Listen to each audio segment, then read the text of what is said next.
La SIGE, nous passons tout de suite à la troisième conférence de cette premier atelier, intitulée « Quel modèle socio-économique pour la Tunisie ?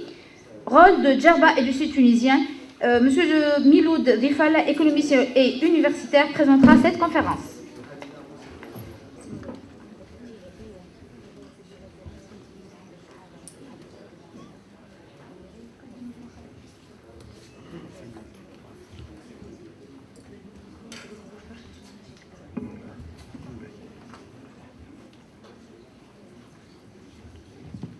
Salam alaikum. Alors, pour l'essentiel a été dit par Simonji, redit par Simnasr. C'est pour cette raison que,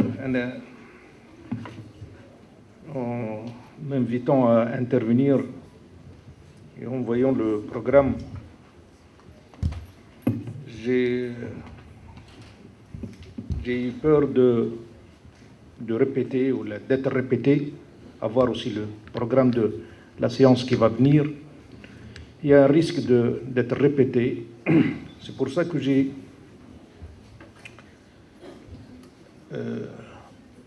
remodelé un tout petit peu, si vous voulez, le sujet ou le titre de la communication telle qu'elle a été présentée dans la version initiale du programme. En fait, il y a maintenant exactement 38 ans, j'étais étudiant en sciences économiques. J'ai commencé avec ce qu'on appelle dans la littérature de développement économique ou d'économie avec le consensus de Washington, des années 80, à partir des années 80. Alors, comme vous savez, on a des modèles de développement. On avait des modèles de développement. Et l'économie de développement, en tant que discipline, a vu le jour après la Deuxième Guerre mondiale, en termes de littérature à l'aqal. On a des modèles, les grands modèles, ou les deux principaux modèles de développement de l'époque étaient ou bien import substitution, ou si vous voulez, le nouveau modèle d'encouragement de l'exportation. Alors,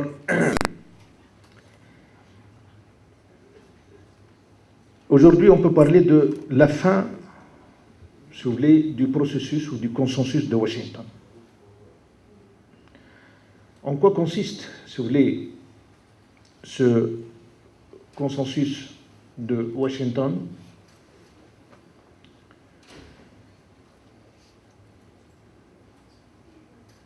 Le consensus de Washington, si vous voulez, je passe, si vous voulez, sur les fondements de l'économie de développement de 1945 à 80, où le rôle de l'État dans le développement comme instance de régulation sociopolitique était, si vous voulez, important et légitimé par les deux courants que je viens de citer, courant dépendantiste et courant structuraliste.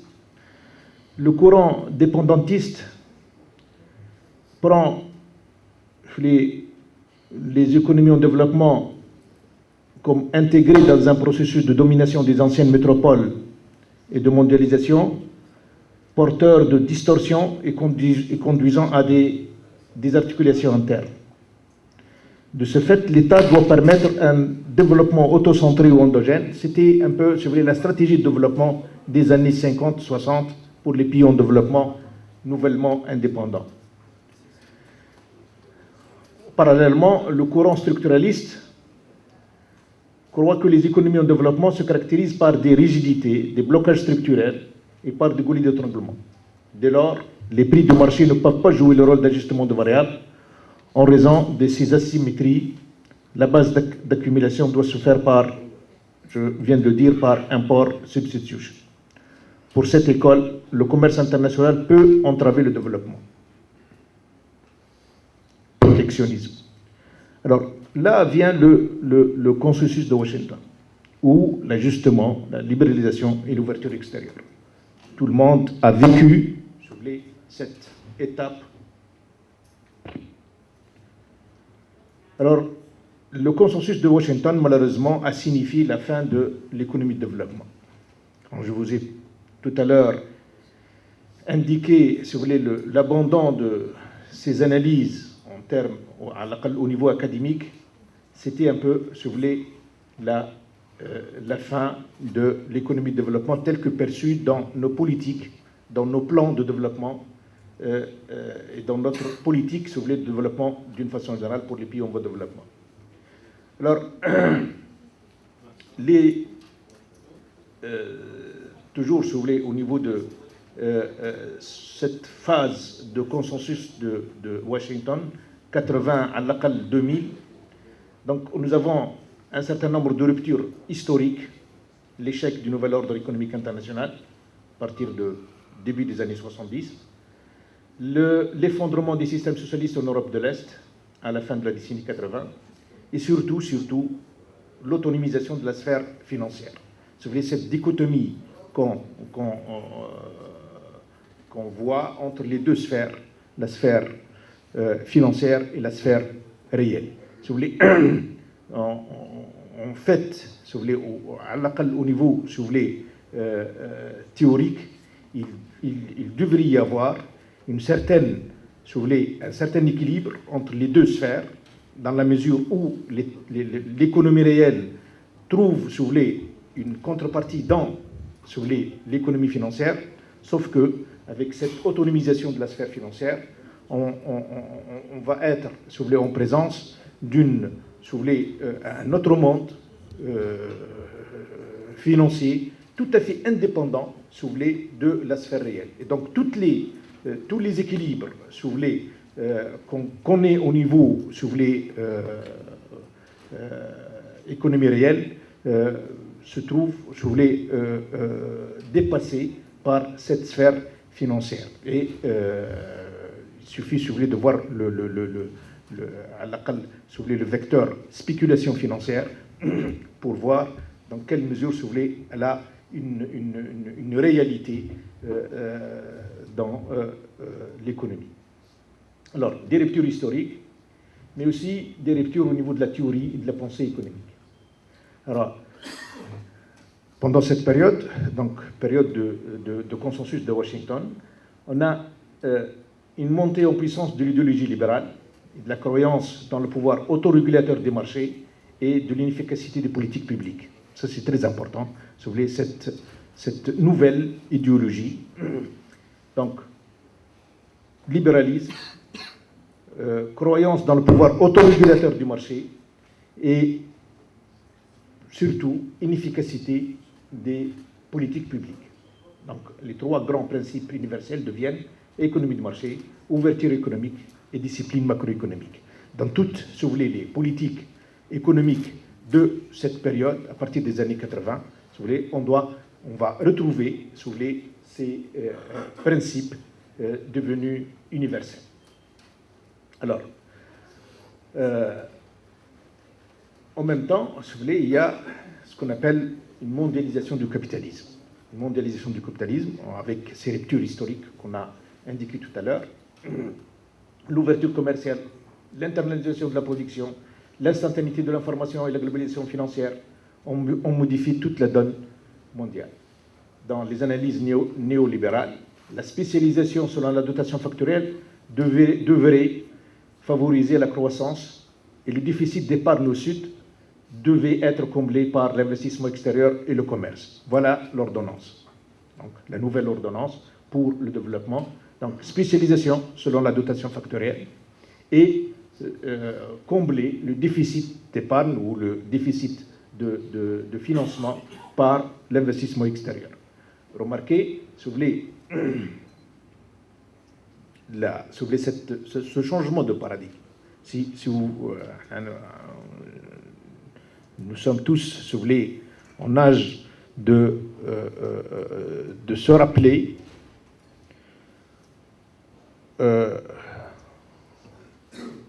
pendant les années 60, les années 70, il y a eu un certain nombre de nationalisations de secteurs économiques, tels que le pétrole, par exemple. pendant cette période, si vous vous souvenez, des amis irakiens sont présents, la nationalisation, si vous voulez, du pétrole en Irak, c'était une fête, un jour de fête, en Algérie, un jour de fête. La nationalisation des terres agricoles, mai 62, c'était, et toujours, si vous voulez, un jour, si vous voulez, mémorial. De nos jours, si vous voulez, chaque fois qu'une multinationale, si vous voulez, accepte d'investir dans le secteur pétrolier, et donc, si vous voulez, en quelque sorte, recoloniser, si vous voulez, cette ressource, les statistiques, si vous voulez, d'investissement direct étranger, nos statistiques, si vous voulez, deviennent positifs, et donc, c'est un score, si vous voulez, favorable pour l'économie. Donc il y a un changement même, si vous voulez, d'appréciation, si vous voulez, d'intervention vis-à-vis de l'extérieur. Alors, il a fallu, si vous voulez, la dernière crise mondiale, parce que si vous voulez, toutes les crises qu'on a connues, si vous voulez, pendant cette période, si vous vous souvenez, c'était des crises du Sud. Crise mexicaine, crise russe, crise asiatique. Si vous voulez, il a fallu, si vous voulez, cette dernière crise qui est devenue mondiale pour commencer à peut-être rompre avec ce nouveau paradigme institué par le consensus de Washington. Alors, cette crise a légitimé le rôle, ou a relégitimé le rôle de l'État. C'est ça les bonnes nouvelles. Elle a relégitimé les plans de relance par les déficits publics, les injections de liquidités.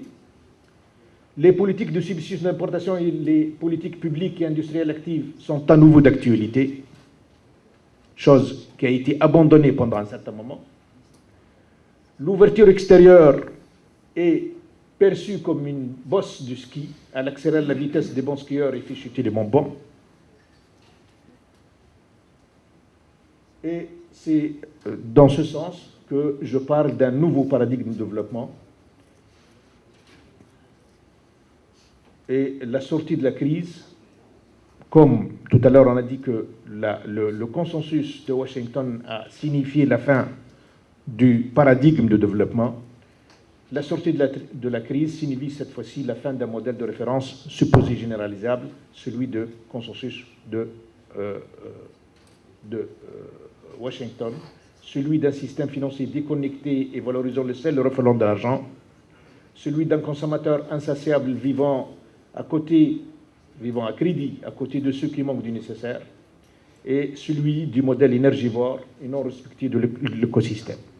Donc, si vous voulez, il y a une reprise de conscience heureuse avec cette crise, vous voyez, et on observe une grande convergence entre les théories de développement et les nouvelles théories économiques, heureusement. Et les nouvelles analyses structuralistes prennent en compte, dans la tradition de l'économie de développement, et les asymétries internationales, et le blocage structurel, et les liens entre répartition et accumulation, où la nature des biens et services est changée. Ceci implique la construction de trajectoires de développement plurielles. Le développement consiste alors à épanouir les potentialités et les capacités propres aux hommes et aux sociétés. Le développement devient universel comme projet, mais les potentialités et les capacités sont multiples et conduisent à des trajectoires distinctes. C'est en ce sens que, si vous voulez, la stratégie qu'on a parlé, si Monji, si Nasser, pour la région ou pour l'île de Djerba, suppose que, si vous voulez, les trajectoires ne sont pas, ou ne doivent pas être, si vous voulez, uniques ou calquées sur un modèle bien défini. Alors, quelle stratégie, donc, après, si vous voulez, cet aperçu, si vous voulez, de l'évolution de l'aspect théorique du développement économique, Je passe très vite sur la stratégie de développement économique pour la région, bien que, si vous voulez, des éléments ont été, ou la plupart des éléments ont été proposés par mes amis, les conférenciers qui m'ont précédé. Alors, le but d'une stratégie de développement économique est de doter un territoire d'un potentiel à améliorer ses perspectives économiques et la qualité de vie de ses citoyens. Donc, j'ajoute rien. C'est un processus que les divers acteurs économiques, privés et publics, doivent mettre en œuvre pour créer collectivement de meilleures conditions de croissance et de création d'emplois sur un territoire. Alors, pour cela, il faut organiser l'effort, ce sont les étapes, évaluer l'économie locale ou régionale, élaborer la stratégie, l'exécuter et surtout assurer son suivi. Alors, ici, j'ai énuméré les points positifs de la région. J'ai aussi cité les faiblesses et les opportunités. Opportunités, j'ai mis la révolution ou la volonté collective qu'il faut savoir canaliser et d'autres opportunités en termes de projets, en termes de situation, si vous voulez, que ce soit sur le plan international ou sur le plan, si vous voulez, espace euro-méditerranéen. Les menaces, mes amis en ont parlé, et j'ai ajouté encore une fois la révolution. C'est une menace si on ne fait pas attention au dérapage. Donc, autant c'est une opportunité pour revoir, si vous voulez, notre agenda, mais aussi il faut faire attention au dérapage si elle n'est pas, si vous voulez, nos actions ne sont pas bien maîtrisées. La vision, j'ai mis Djerba 2030, on aurait pu mettre une autre date, 2020, 2050. Djerba peut être une métropole méditerranéenne, compétitive, attractive, niche de la haute technologie de l'innovation, solidaire, durable et réconciliée avec son littoral. Vous retrouvez un peu aussi toutes les recommandations de Monji et de Nasser. Alors, les axes de stratégie peuvent être, si vous voulez, ces adjectifs que j'ai donnés tout à l'heure: Djerba réconcilié avec son littoral, niche de haute technologie, compétitive, attractive, durable, solidaire. J'ai pris un à un, j'ai mis, si vous voulez, quelques éléments, si vous voulez, pour ces axes. On m'a mis 2 minutes.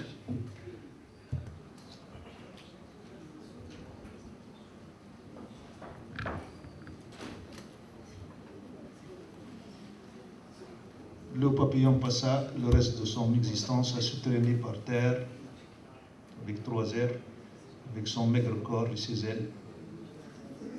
Jamais il ne put voler.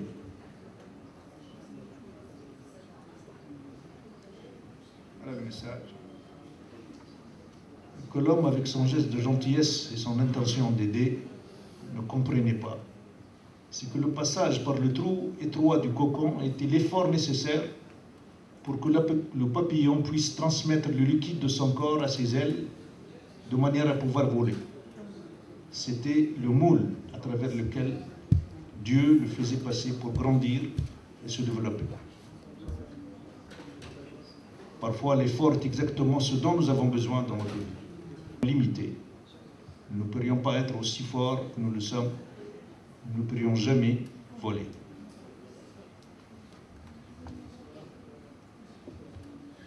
Alors c'est le message du papillon.